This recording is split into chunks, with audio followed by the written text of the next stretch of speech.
Hello guys, bersama saya lagi dalam Alright Nopot Channel. So hari ini sekali lagi ya, Datuk Seri Anwar Ibrahim bersama dengan rakyat, ribuan rakyat hadir bersama ya dalam satu majlis perasmian penutupan program sentuhan bersama Kerajaan Perpaduan ya yang sudah berusia 1 tahun. Dalam sesi soal jawab ini sahabat semua, apa yang menarik saya adalah satu soalan yang dikemukakan oleh rakyat ya berkaitan dengan cubaan demi cubaan daripada pihak pembangkang yang membina persepsi kononnya kerajaan ini akan runtuh, kononnya Datuk Seri Anwar Ibrahim akan jatuh dan kerajaan akan ditebuk atap. So ini menjadi satu persoalan yang dikemukakan oleh seorang rakyat Malaysia. Memang berani dan memang padu. Dan dengan itu, tanpa buang masa, saya membawakan anda untuk mendengar apakah jawapan Datuk Seri Anwar Ibrahim berkaitan dengan tebuk atap yang seringkali dilaungkan oleh pemimpin-pemimpin daripada PAS, Bersatu dan juga Perikatan Nasional. Jadi tanpa buang masa sahabat-sahabat semua, mari kita dengar jawapan daripada Datuk Seri Anwar Ibrahim. Warahmatullahi wabarakatuh. Saya Ahmad Suradi bin Mamin dari Putrajaya. Assalamualaikum kepada PMF dan semua TBM dan seluruh pengunjung kunjungan Malaysia Madani. Saya ada satu persoalan berkaitan dengan politik. Hanya satu, saya nak tanya kepada semua ahli panel yang berada di atas pentas, terutamanya pada Perdana Menteri, Timbalan Perdana Menteri 1 dan Timbalan Perdana Menteri 2, supaya kita mengelak daripada projek tebuk atap yang selalu didengari oleh seluruh rakyat Malaysia. Saya cadangkan kepada Perdana Menteri dan semua parti politik dalam Kerajaan Perpaduan supaya membuat satu organisasi sahaja. Tidak perlu bercampur GRS, GPS, Barisan Nasional, Pakatan Harapan. Sekian, terima kasih. Silakan Datuk Seri. Terima kasih. Soalan itu kerana takut ada tebuk atap. Sekarang ni bumbung kita bumbung konkrit, sukar ditebuk. Itu orang yang fikir tebuk atap itu, mentaliti dia itu bumbung atap. Sekarang tidak ada, di Putrajaya tidak ada bumbung atap. Jadi terima kasih. Nah, kalau itu boleh ditangani, maka biarlah format yang ada sekarang itu kita coba. Setahun kita coba, baik PH, BN, GPS, GRS, itu hubungan kerjasama itu sangat baik. Saya dalam Jabatan Menteri, Surah Zahid ada, Surah Fadilah ada, belum ada sekalipun pertelagahan atas nama perbezaan parti. Ya, perbezaan pendapat masing-masing ada. Jadi percubaan ini nampaknya berhasil. Dan percubaan tebuk-tebuk ini berulang kali tiap bulan. Ada yang kata bulan Julai, tak jadi. Bulan Ogos, bulan September, bulan Oktober, bulan November. Kemudian ada yang kata Ogos. Sebenarnya dia ingat 31 Ogos tak ada, 32 Ogos tidak ada, 34 Ogos tidak ada. Jadi saya fikir jangan, insya-Allah kita ada kekuatan sekarang. Kita tumpu bukan pertelagahan parti dan politik, tumpu bagaimana kita nak angkat martabat negara Malaysia sebagai negara yang maju dan hebat di rantau ini. Itu cita-cita kita. Dan setakat ini saya nak terus terang, saya tidak hadapi masalah. Ya, bincang tentunya beza pendapat ya dalam keluarga, dalam parti kita dan di antara parti tentunya, tetapi tidak ada pertelagahan. Setahun saya dalam kerajaan dan kabinet Madani ini belum ada pertelagahan yang atas dasar parti masing-masing. Jadi ini menyebabkan segala percubaan pembangkang yang desperate akan gagal. InsyaAllah kita terus untuk memenuhi agenda kita. Saudara, terdapat 18 parti di dalam Kerajaan Perpaduan ini. Saya ingin mendedahkan bahawa ke-18 parti ini berkongsi pendapat bukan hanya tentang soal prinsip, tetapi soal-soal pelaksanaan sekalipun. Semua presiden parti dan juga wakil parti memberikan dukungan sepenuhnya kepada PMX untuk terus menerajui negara ini di bawah kerajaan madani ini.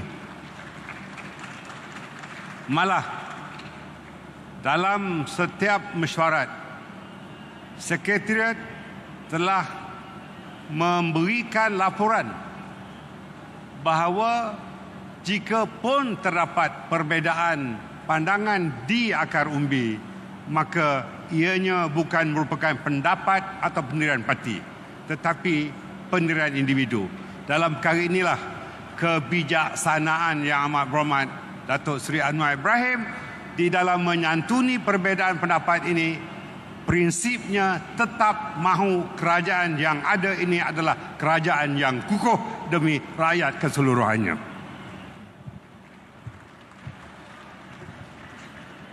Saya nak menambah dan mengesahkan dan mengulangi apa yang patut menjadi fokus kepada semua kita ialah apa dihasratkan oleh Di-Pertuan Agong untuk wujudkan kerajaan perpaduan. Kalau perpaduan ini ada, kekuatan politik dan kestabilan politik ada, barulah kerajaan dapat memfokuskan untuk mentadbir urus negara ini, yang matlamatnya ialah untuk pastikan kekukuhan ataupun kekuatan ekonomi kita.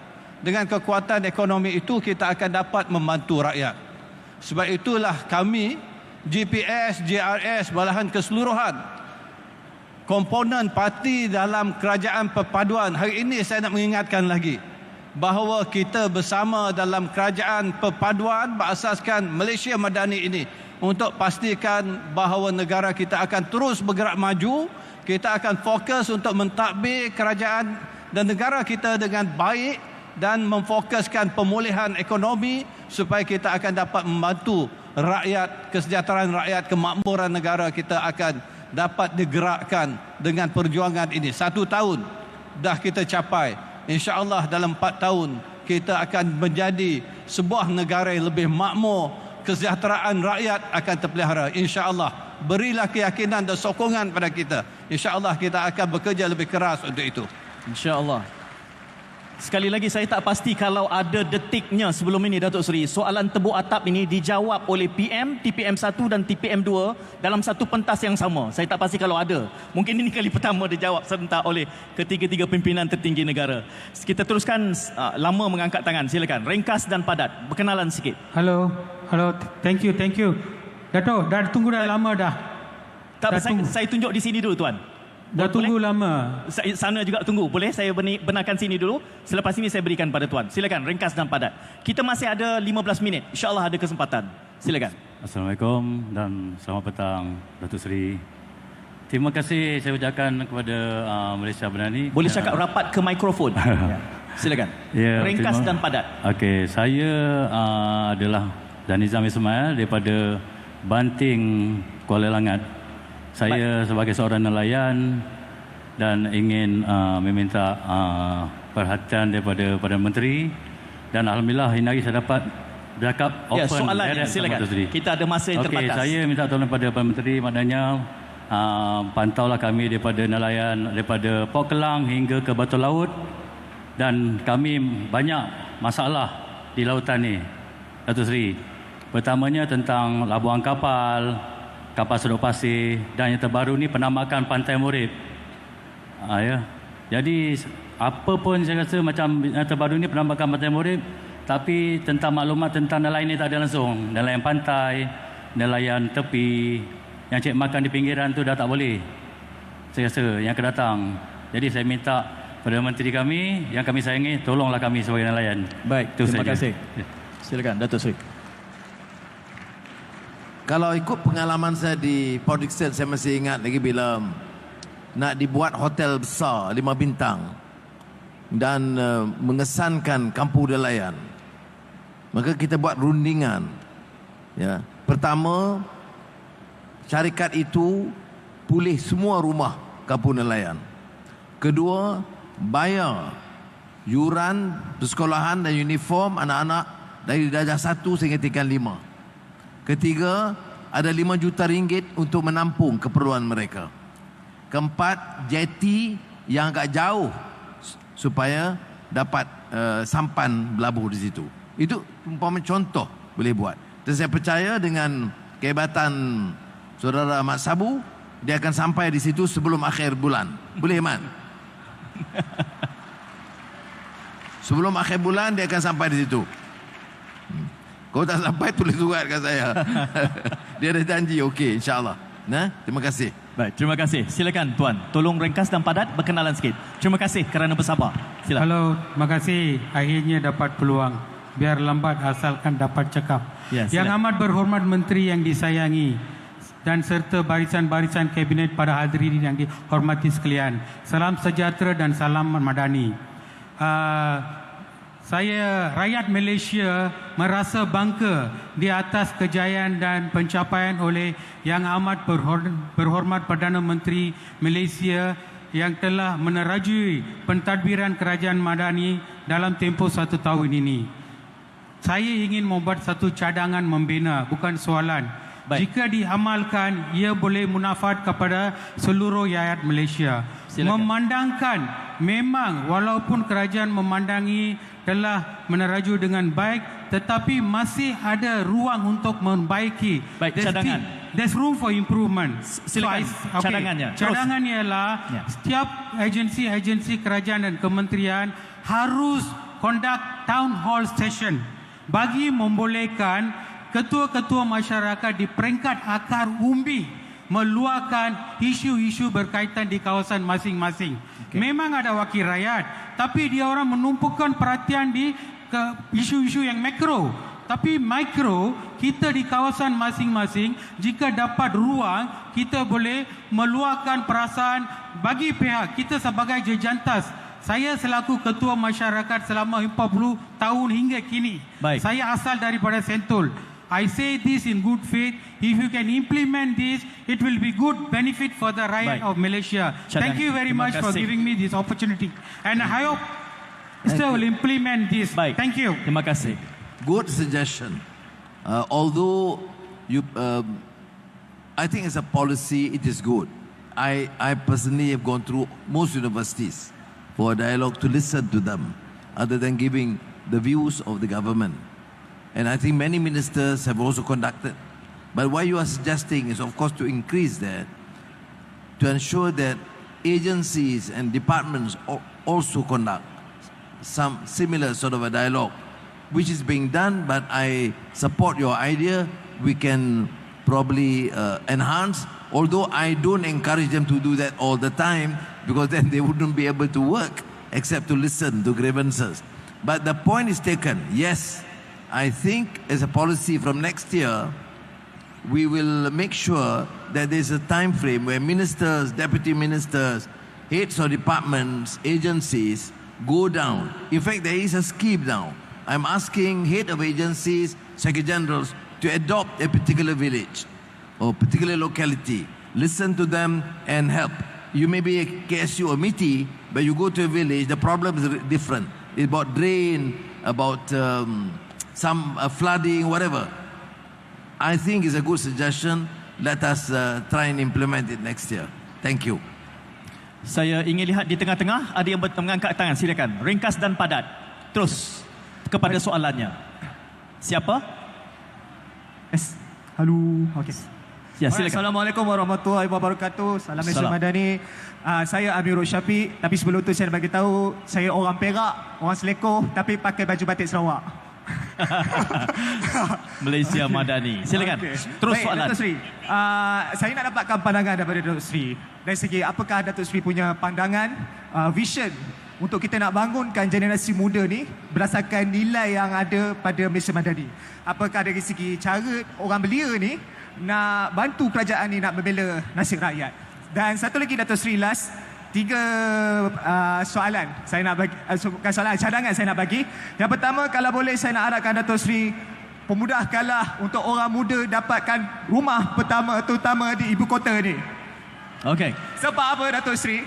kat Kuala Lumpur misalnya ini, kita ada rumah mampu tengok daripada mampu beli. Okey. Jadi, Baik. saya harap adalah rumah pertama tu guna agensi ada supaya kami dapat mudah beli dan dari segi pemudahkan loan. Baik. Yang kedua Baik. sekali, infrastruktur jalan raya. Janganlah bergerak tangan ni.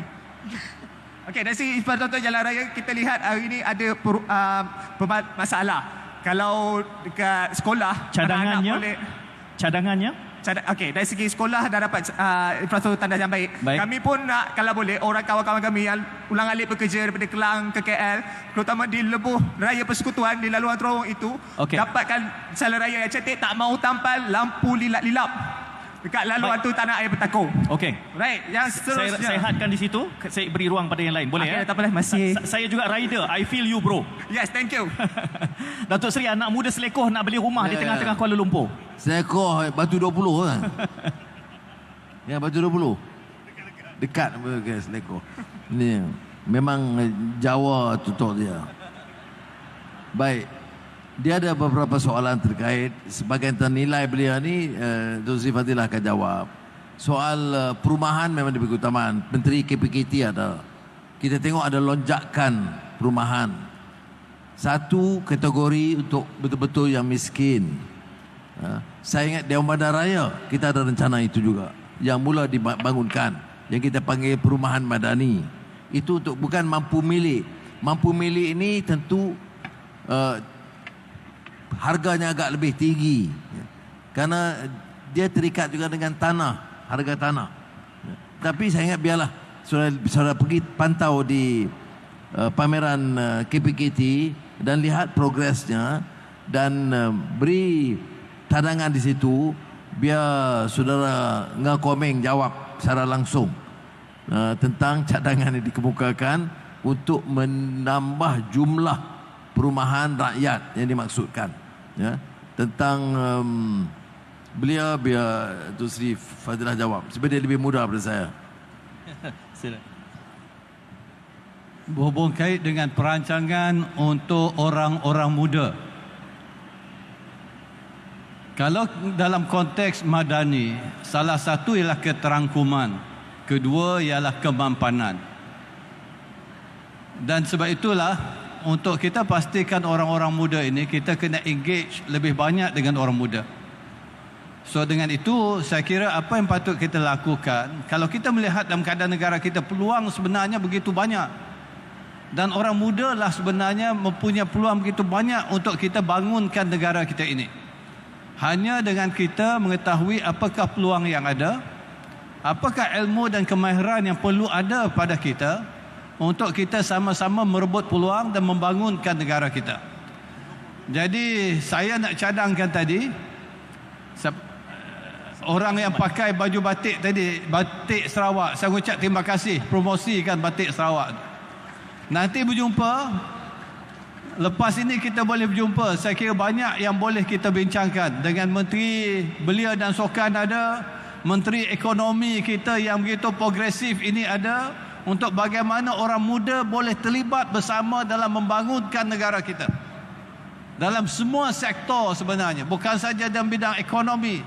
Datuk Sri Zahid memfokuskan dalam bidang teknikal, TVET-nya, dan dalam pertanian banyak sebenarnya yang memerlukan orang muda terlibat bersama. Tapi inilah yang perlu kita laksanakan, engagement yang lebih banyak dengan orang-orang muda ini.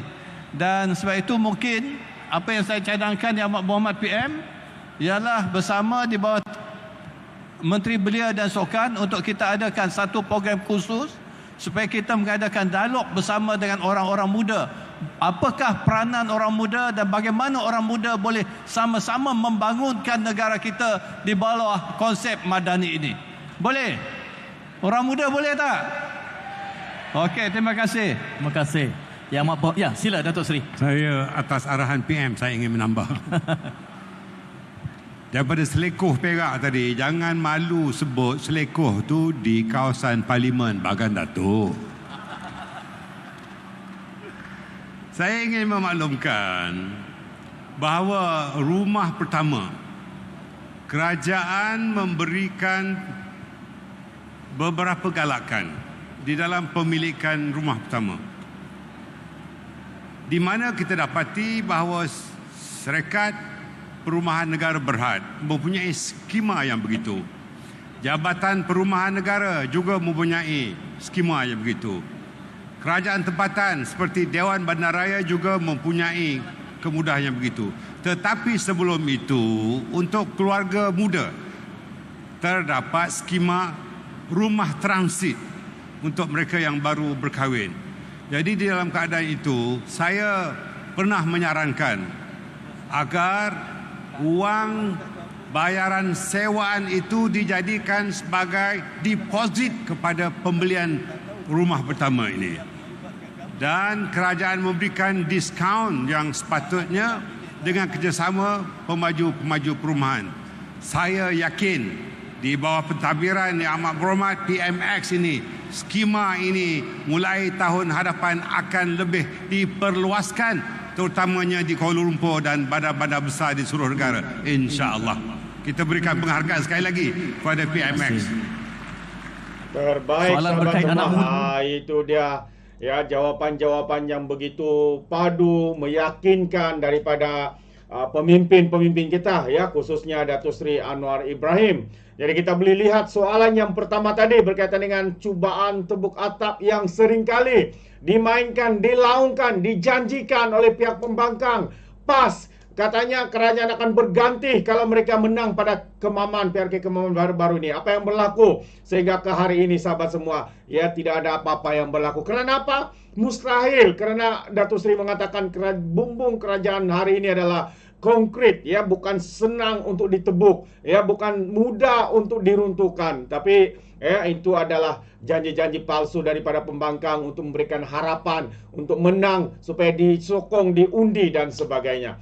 Jadi sekali lagi saya ucapkan ribuan terima kasih kepada Perdana Menteri kita, Kerajaan Perpaduan Malaysia Madani dan seluruh kabinet yang begitu bertungkus lumus dalam memulihkan ekonomi kita. Walaupun ya masih ramai yang merungut, ya itu kita tidak boleh halang kerana ya untuk memperbaiki sesuatu yang kerosakannya begitu teruk bukanlah satu malam untuk dapat diselesaikan. Jadi berikan pandangan anda sekiranya memberikan pandangan dalam ruangan komen. Sehingga itu izinkan saya untuk mengundurkan diri. Dan seperti biasa, peribahasa mengatakan tapapun kangkap, 2 tahun keinginan. Dalam bahasa Melayunya, tepuk dada, tanya selera. Sekian saja daripada Alright Nampak Channel. Kita berjumpa lagi. Bye-bye.